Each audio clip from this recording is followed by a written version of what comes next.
When I left the country, I thought I was walking toward a better life. I never imagined that the land I left behind would no longer be mine when I returned.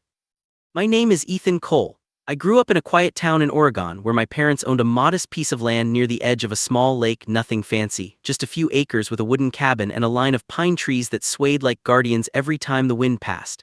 That land was everything my father worked for. After he passed away, it became my last connection to him, my inheritance, my pride. But life has a way of testing loyalty in ways you never expect. 3 years ago, I took a job opportunity abroad, construction management in Dubai. The pay was good and the contract long. Before leaving, I made sure my property was safe. I paid all taxes in advance, hired a local caretaker named Rick, someone I'd known for years, and told him to keep an eye on things. Rick was also a property manager in town, handling a few rentals. Everyone trusted him. At least I did. Before I left, he told me, "Don't worry, Ethan, I'll look after your land like it's my own." Those words would haunt me later. Life abroad was busy, hot, and unforgiving. But every now and then I'd think about that piece of land. The memories of fishing with Dad, chopping wood, watching the fog rise from the lake every morning, they never really left me. That place was peace itself. For a while, Rick kept in touch. He'd send short messages, "Everything's good here, no trespassers, property looks fine." Then slowly the updates stopped. I didn't think much of it at first. People get busy, life moves on, but something inside me felt uneasy. It's strange how your heart sometimes senses danger long before your mind accepts it. 2.5 years passed. I came home for the first time in winter, planning to rest for a few weeks before returning abroad again. My flight landed at night, and by morning I was already driving toward the old town. Snow covered the shoulders of the road and the air smelled like pine and cold steel. As I approached my land, I slowed down. Something felt wrong. The first thing I noticed was the noise, a low rumble, metallic and constant. Then I saw it. Where my cabin once stood, where my father's trees once grew, there was now a building. A 5-story building made of glass and concrete, still under construction. Cranes swung above it, workers shouted, trucks came and went. I froze, my heart slammed in my chest. I parked on the roadside, staring at the chaos. My cabin was gone. The lakefront view was blocked by steel beams and rebar. It was like my past had been bulldozed out of existence. I stumbled toward the gate, yelling at the first man I saw, "Hey, what is this? Who's building here?" The man, wearing a hard hat and covered in dust, barely looked at me. "You can't be here, sir. Private property, construction zone."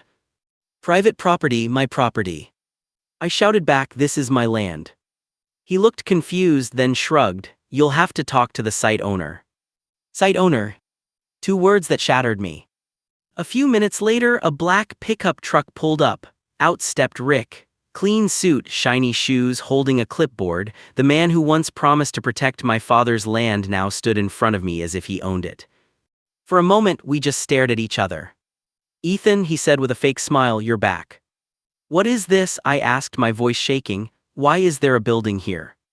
He adjusted his sunglasses. "It's a new development, mixed-use building, offices and apartments. You'd be surprised how much this area's grown since you left."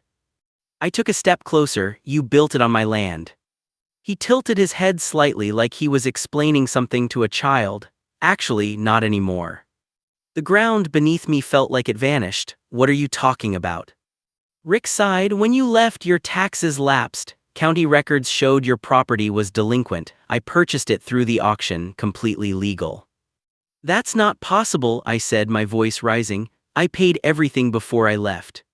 He smirked. "You thought you did, but one payment bounced. Overseas transfer issue. County put it up for sale after the grace period. I tried to reach you, but well, you were gone." He said it so casually, like stealing years of memories was just business. I wanted to believe there was some mistake. I drove straight to the county office, hands trembling, demanding to see the records. The clerk pulled up my file. He was right. According to the documents, the land had been listed for auction 18 months earlier, sold to Rick Dalton Properties, LLC. My name was no longer attached to the title. I stared at the paper, not believing my own eyes. I asked to see the delinquency notices, and that's when I noticed something strange. All the letters were marked undeliverable. The address on file wasn't my mailing address, it was Rick's office address. He'd changed it. He'd redirected all my property mail to himself. That's how he'd known, that's how he planned it. I left the county office with my hands shaking and my throat burning with rage. Outside, snowflakes fell like ashes, melting on my face. I called Rick over and over again that night. No answer. When I finally showed up at his house, his wife opened the door just an inch. "Rick's busy," she said, eyes avoiding mine. "Tell him I'm not going anywhere," I said. "He stole my land and I'll prove it." The door shut in my face. That night I barely slept. My mind replayed every conversation we ever had, every promise he made. The thought that someone I trusted could betray me like that, it was unbearable. And yet the deeper pain was that my father's land, the one thing I promised I protect, was gone. Or so I thought. The next morning I went back to the site, determined to find answers. I stood outside the chain-link fence, watching workers pour concrete where my father once planted trees.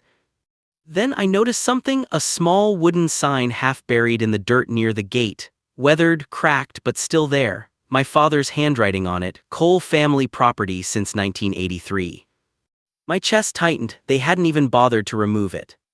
As I stared at that sign, something inside me changed. Grief turned into resolve. Rick had stolen my land, but I wasn't going to let him keep it. I started digging. I went to the town clerk, the zoning department, the recorder's office. I spent days tracing every document, every permit he'd filed. That's when I found something odd. The original deed transfer had been notarized by a woman named Melissa Crane, someone who had worked in Rick's office for years. Except when I tracked her down, she had left town 6 months ago. And the signature on the notarization, it didn't match the official one on record. It was a forgery. That night, I printed copies of everything and sat in my motel room surrounded by papers, photos, and old memories. Rick thought he could erase me with documents and ink, but he'd made a mistake. He'd left traces of his greed everywhere. The phone rang, unknown number. I answered, cautious, "Hello." A woman's voice whispered, "You don't know me, but I used to work for Rick Dalton. You need to be careful, he's not just a landlord, he's dangerous." "Who is this?" I asked. But she'd already hung up. I sat there in silence, the phone still pressed to my ear. My reflection stared back at me from the motel window, tired, angry, and determined. I wasn't just fighting for land anymore, I was fighting for truth. And I had no idea how dark that truth would get. That night, I barely blinked. The sound of trucks rumbling outside my motel window mixed with the echo of that woman's voice. "You need to be careful, he's dangerous." Dangerous. I kept replaying that word. Rick wasn't just some greedy landlord anymore, there was something darker behind this. By morning, I made up my mind. I wasn't walking away until I knew everything. I started with the county record's office again. I knew I couldn't accuse him outright, not without proof that would hold up in court. The clerk on duty that day was new, a young woman who hadn't seen my face before. When I showed her the forged notarization and asked if I could see the original deed file, she hesitated but eventually agreed. I sat there flipping through yellowed documents until one detail caught my eye. The deed transfer timestamp was 2 days before the official auction date. That meant Rick filed ownership before the auction even occurred. I took photos of every page I could before the clerk politely asked me to leave. As I walked out, my heart pounded so hard I could feel it in my ears. This wasn't a mistake, it was a setup. Someone inside the system had helped him. Over the next few days, I became a man obsessed. I drove to old town records, zoning meetings, even the courthouse archive. Each place revealed another piece of the puzzle, documents filed by Dalton Properties LLC, each signed with the same shaky signature of that missing notary, Melissa Crane. The more I found, the angrier I became. I thought about my father, who used to say, "Land doesn't just belong to the one who holds the paper, it belongs to the one who honors it." Rick didn't honor anything. He buried the truth under contracts, greed, and fake stamps. By the 5th day, I had enough evidence to suspect criminal forgery. I took everything to a local attorney, Mr. Thompson, an older man with a calm voice and a skeptical look. He listened carefully as I explained everything: the land, the fake address change, the notarization, the missing employee. then he leaned back in his chair. Ethan, what you're describing sounds like fraud, but proving it, that's another story. Property law is tricky. If he really did buy it through the county, you'll need to show collusion or intentional misdirection. I have proof he changed the address, I said. He rerouted my mail, and this signature, it's fake. He nodded slowly. That helps, but you'll need the notary herself. Without her testimony, it's circumstantial. She's gone, moved out of town months ago. Find her, he said, sliding my papers back toward me. If what you're saying is true, she might be the key. I left his office with renewed purpose. If Melissa Crane held the truth, I would find her no matter where she'd gone. Through old employment records and social media searches, I eventually found a clue, a small rental listing in Spokane, Washington under her name. It was a long drive from Oregon, but I didn't care. I packed my things and left before sunrise. The road stretched endless through the gray hills, and with every passing mile, my thoughts darkened. Rick's calm smile haunted me, the arrogance in his eyes when he said, "Actually, not anymore." It was the look of a man who thought he'd gotten away with everything. When I finally reached Spokane, I found the address, a rundown apartment complex with peeling paint and broken mailboxes. I knocked on the door marked 3C. No answer. I was about to leave a note when I heard a faint sound behind me, a woman's voice, quiet, cautious. "Who's asking for Melissa?" I turned. A thin woman in a faded hoodie stood at the end of the hallway, clutching a grocery bag. Her eyes darted like she was used to being afraid. "Are you Melissa Crane?" She hesitated. "Depends who's asking." "My name, Ethan Cole. I used to own property in Oregon, land that Rick Dalton bought. You notarized the transfer." Her face went pale. She looked down, gripping the grocery bag tighter. "I can't talk about that," she whispered. "Please," I said. "He forged your signature, didn't he? You didn't really witness the transfer, did you?" She shook her head, tears forming. "You don't understand, he made me do it. He said it was just a paperwork correction. I didn't know until later." "Made you?" She nodded. "He threatened me, said he'd ruin me, said no one would hire me again if I spoke up. He's got friends in the county office, inspectors, clerks, they cover for him." I could see the fear in her eyes. Years of silence had worn her down. "Melissa," I said softly, "he stole my family's land. I need your help to make it right." She hesitated for a long moment. Then slowly she reached into her purse and pulled out a small envelope. "I kept copies of everything," she whispered. "Emails, draft deeds, even his instructions. I was too scared to turn them in." My heart leapt. "You still have them?" She nodded. "Take them, but please don't tell him you talked to me." I promised her I wouldn't. I thanked her and left quickly, clutching that envelope like it was gold. Back in my car, I tore it open. Inside were printed emails between Rick and her, messages telling her exactly what to stamp, how to backdate the documents, and even an instruction to adjust mailing info so client doesn't receive notice. That was the smoking gun. I drove back to Oregon that night, running on adrenaline and black coffee.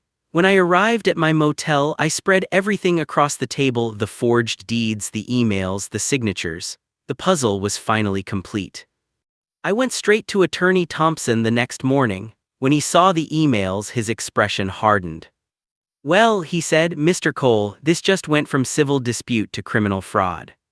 He called a contact at the district attorney's office.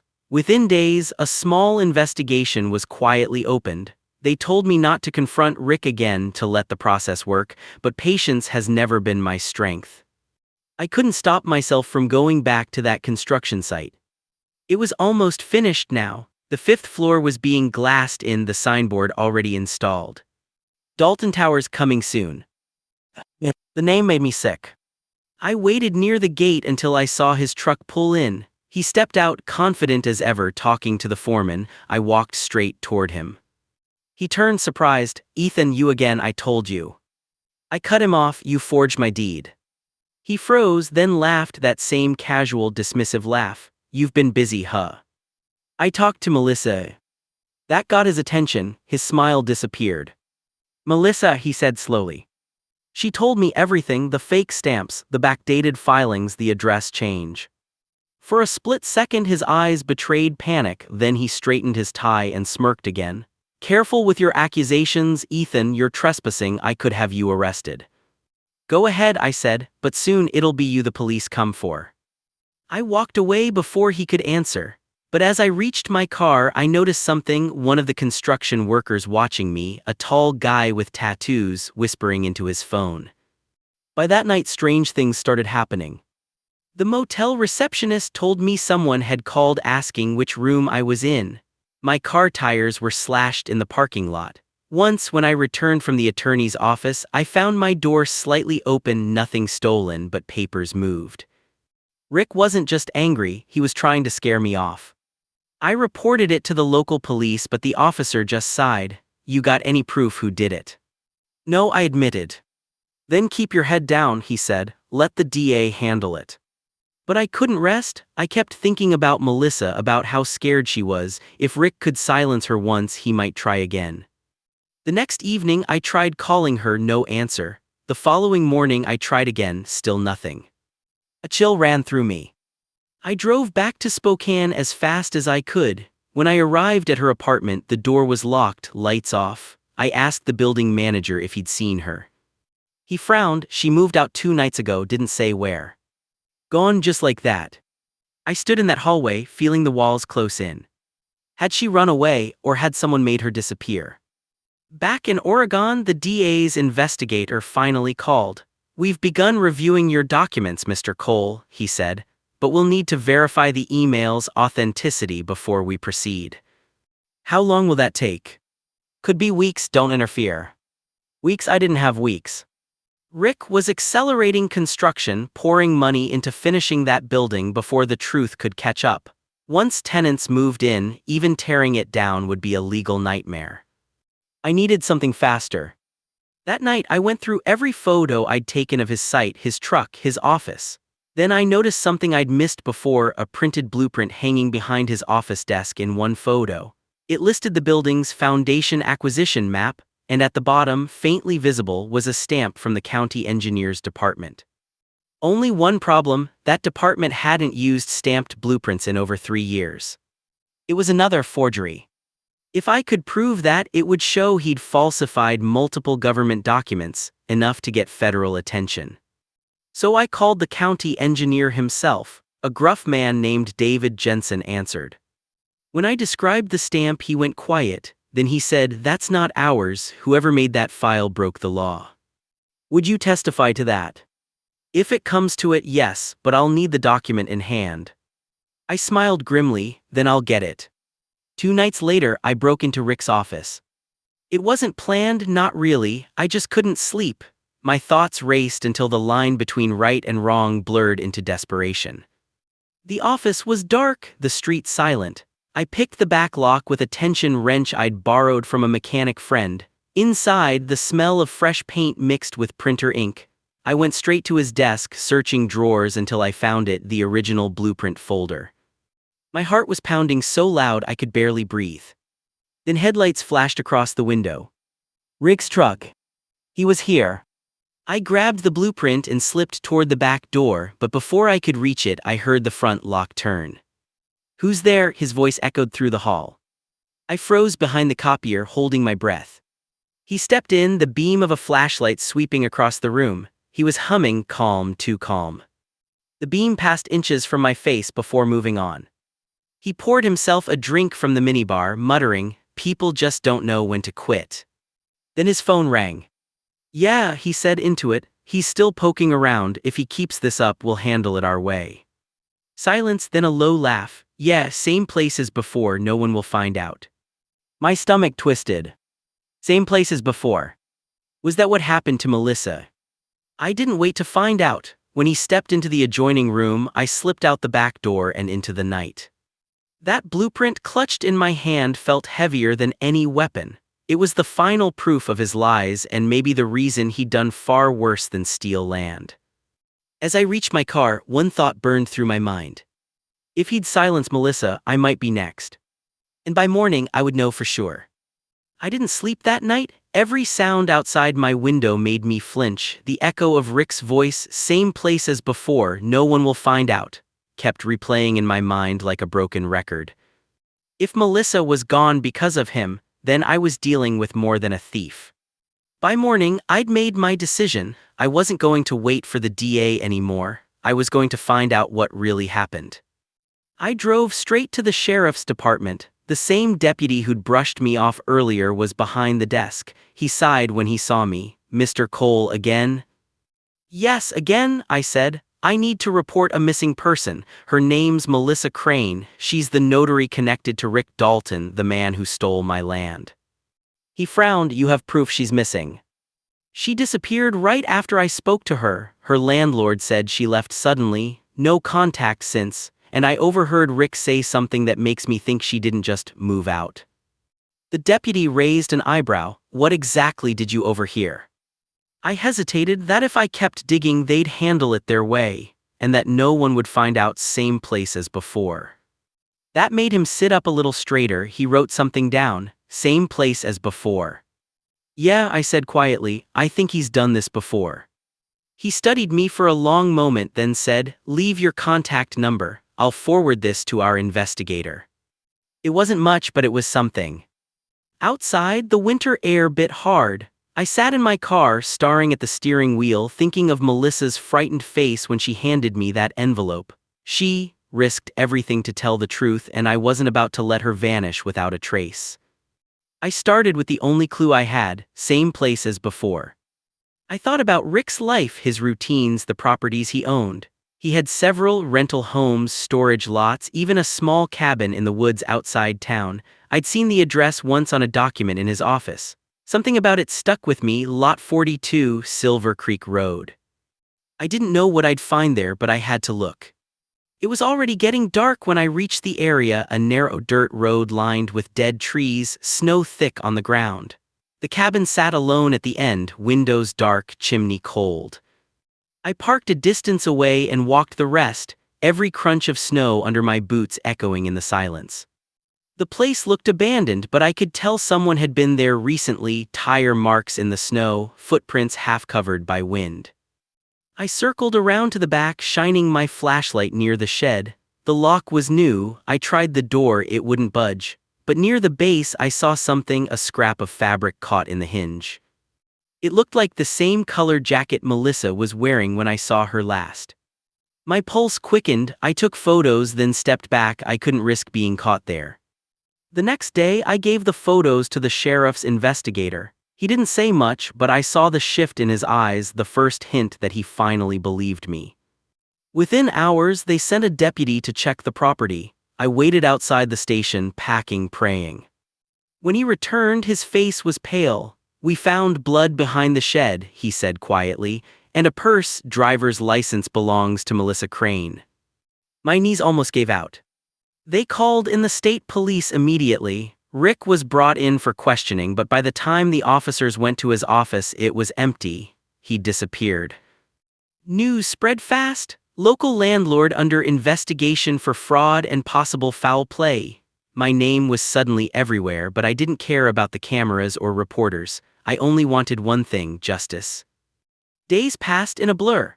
Police searched his other properties, found more forged deeds, hidden ledgers, and stacks of cash withdrawals under shell company names. It turned out Rick had done this before, buying up distressed land, manipulating paperwork, rerouting mail, and seizing property from people who had moved away or didn't understand the process. I wasn't his first victim, just the first to fight back. But the question still haunted me: where was he now? A week later I got my answer. I was driving home from the DA's office late at night when I noticed headlights in my rearview mirror, bright, close, following me for miles. Every turn I took, they took. When I sped up, so did they. My hands tightened on the wheel. I turned off onto an old service road, the same one leading toward my land, toward the building he stole. The headlights followed. Halfway down the road, my engine light flashed red, and then my car died. Completely dead, I coasted to a stop.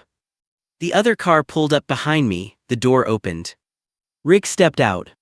He looked different, wild, desperate, his hair uncombed, eyes bloodshot. He walked slowly toward me, one hand hidden in his jacket pocket. "So this is how it ends, huh?" he said, voice hoarse. "You couldn't leave it alone." "She's dead, isn't she?" I said quietly. "Melissa." He didn't answer. Why, Rick, you had money, property, everything, why steal mine? He sneered, because I could, because people like you, trusting, sentimental fools, make it easy. You left, you didn't deserve it. I took a step back. You forged everything, the DA knows, they found your files. He laughed, low and bitter. They'll never prove it. You think I don't know how this works? You think I didn't cover my tracks? He pulled his hand from his jacket, a gun. My blood froze. He aimed it at me. You should have stayed abroad, Ethan. Could have lived a nice life somewhere sunny. In that split second, all I could think of was my father's voice again. Land doesn't belong to the one who holds the paper. The world slowed down. Suddenly, sirens wailed in the distance, flashing lights cutting through the trees. Someone must have tracked his car, or maybe a deputy had followed up on the tip I'd given earlier. Rick turned toward the sound, and that's when I lunged. I slammed into him, the gun going off once, deafening the air. The bullet tore into the dirt beside us. We wrestled, my hand locked around his wrist, adrenaline flooding every nerve. He was stronger, but desperation gave me power. I slammed his hand against a rock until the gun fell. Then the officers arrived, shouting, tackling him to the ground. Rick screamed as they cuffed him, the veins in his neck bulging. You think this changes anything? You think you'll get it back? You'll never win, Ethan. But as they dragged him away, I finally felt air in my lungs again. The nightmare was ending. Weeks later, forensic reports confirmed the worst. The blood behind the shed matched Melissa's DNA. Her body was found deep in the woods nearby. The story shocked the whole town. Rick Dalton was charged with fraud, forgery, mail tampering, and second-degree murder. During the trial, every file, every forged deed, every hidden email came to light. When Melissa's name was mentioned, I stood in the courtroom, fists clenched. She didn't deserve what happened, but because of her, the truth came out. Months later, the county restored ownership of my land. The building stood half-finished, construction frozen, glass panels glinting like ghosts of everything that had been lost. I remember walking through it one evening, sunlight cutting through broken windows, the echoes of hammers and saws long gone, just silence now. And there, in the dirt beside the entrance, still stood that old wooden sign my father made. Cole family property since 1983. I picked it up and brushed off the dust. The law had taken back the land, but what I really reclaimed was something bigger, the truth that no matter how deep someone tries to bury you, justice can still find its way through the cracks. I left the site that night and never looked back. But sometimes, when the wind blows across the lake, I swear I can still hear my father's voice whispering through the trees, reminding me that some things once taken can never truly be stolen. The courtroom smelled of old wood, polished floors, and fear. I sat in the gallery watching Rick Dalton shuffle into the defendant's chair, hands cuffed, eyes darting to anyone who met his gaze. The man who had stolen my father's land, manipulated a notary, and murdered Melissa Crane, the woman who had risked everything to reveal his crimes, was finally facing the consequences. The trial was long, painful, and surreal. Witnesses testified about the fraudulent deeds, backdated filings, and the shell companies Rick had used to hide his illicit gains. Experts explained the chain of ownership, the faked notarizations, and the redirection of mail meant to prevent me from receiving critical notices. Every document I'd collected, Melissa's emails, the forged blueprint, even the scraps of fabric from the shed, became pieces of a puzzle that painted Rick as a meticulous, cold, and dangerous criminal. I watched him during the proceedings. His arrogance was gone, replaced by a cold, calculating desperation. He no longer laughed, he didn't smile. He realized finally that his careful, years-long plan was collapsing under the weight of truth. When the prosecution presented Melissa's emails detailing Rick's instructions and threats, a hush fell over the courtroom. Even his own attorney struggled to find words. Every time her name was mentioned, I felt a mix of sorrow and gratitude. She had become the unspoken hero of this story, the one who had tipped the scales in favor of justice. But there was one lingering fear. What if the system failed her memory? What if Rick walked away despite everything? I had to see this through.